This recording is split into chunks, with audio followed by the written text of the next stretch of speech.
മഹാരാഷ്ട്രയിൽ ചന്ദ്രാപൂരിൽ 4 സ്ത്രീകളെ കടുവ ആക്രമിച്ചു കൊന്നു. വനമേഖലയിൽ ബീഡി നിർമ്മാണത്തിനുള്ള ഇല ശേഖരിക്കാൻ പോയവരാണ് ആക്രമിക്കപ്പെട്ടത്. കടുവയ്ക്കായി വനംവകുപ്പ് തെരച്ചിൽ നടത്തുന്നു. ശ്രീനാഥ് ചന്ദ്രനാണ് വിവരങ്ങളുമായി ചേരുന്നത്. ശ്രീനാഥ്, ഒറ്റയടിക്ക് ഇത്ര പേര് അല്ലെങ്കിൽ കടുവ ആക്രമിക്കുന്നതോ അവരുടെ ജീവൻ എടുക്കുന്നതോ സംഭവം ഈ അടുത്തെങ്കിലും നമ്മൾ കേട്ടിട്ടില്ല. എപ്പോഴാണ് ഈ ആക്രമണം ഉണ്ടായത്? ഗോകുൽ, ശ്രീനിധി, പലപ്പോഴും മനുഷ്യ വന്യജീവി സംഘർഷം പലപ്പോഴും റിപ്പോർട്ട് ചെയ്തിട്ടുള്ള മേഖലയാണ് ഈ ചന്ദ്രാപൂർ എന്നത്. അവിടെയുള്ള ജില്ലാ ആസ്ഥാനത്ത് നിന്ന് ഏതാണ്ട് 70 കിലോമീറ്റർ മാറി ചിന്തേവാഹി താലൂക്കിലെ പവൻപൂർ വനമേഖലയിലാണ് ഈ സംഭവം ഉണ്ടായത്.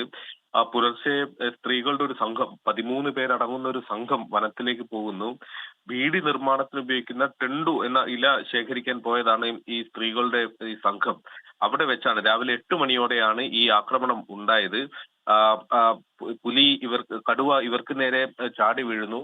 കുറച്ചു പേർക്കെങ്കിലും ഓടി രക്ഷപ്പെടാൻ കഴിഞ്ഞെങ്കിലും 4 പേർക്ക് അത് കഴിഞ്ഞില്ല. അവരെയാണ് പുലി ആക്രമിച്ച് കൊലപ്പെടുത്തിയത്. പിന്നീട് പുലി അവിടെ നിന്ന് ഓടി മറയുകയും ചെയ്തിട്ടുണ്ട്. വനംവകുപ്പ് ഇപ്പോൾ ആ പ്രദേശത്ത് തെരച്ചിൽ നടത്തുകയും ഇനി ആ മേഖലയിലേക്ക് ആരും പോകരുത് എന്നുള്ള കർശനമായ നിർദ്ദേശം നൽകുകയും ചെയ്തിട്ടുണ്ട്. സംസ്ഥാന സർക്കാർ അടിയന്തര സഹായമായ ഒരു 25,000 രൂപ ഈ മരണപ്പെട്ടവരുടെ കുടുംബത്തിന് നൽകുകയും ചെയ്തിട്ടുണ്ട്. ഏതായാലും ഈ മേഖലയിൽ വലിയ പ്രതിഷേധം നാട്ടുകാരുടെ ഭാഗത്തു നിന്നുണ്ട്. ഇത് ആദ്യമായല്ല പുലിയുടെ ഒരു ആക്രമണം, അല്ലെ കടുവയുടെ ആക്രമണം ഈ മേഖലയിൽ ഉണ്ടാവുന്നത്.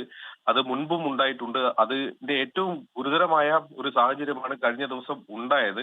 പുലിയെ പിടികൂടണമെന്നും കടുവയെ പിടികൂടണമെന്നും വെടിവെച്ച് കൊല്ലണമെന്നുമുള്ള ആവശ്യം നാട്ടുകാരുടെ ഭാഗത്തു നിന്ന് ഉണ്ടാവുന്നുമുണ്ട്.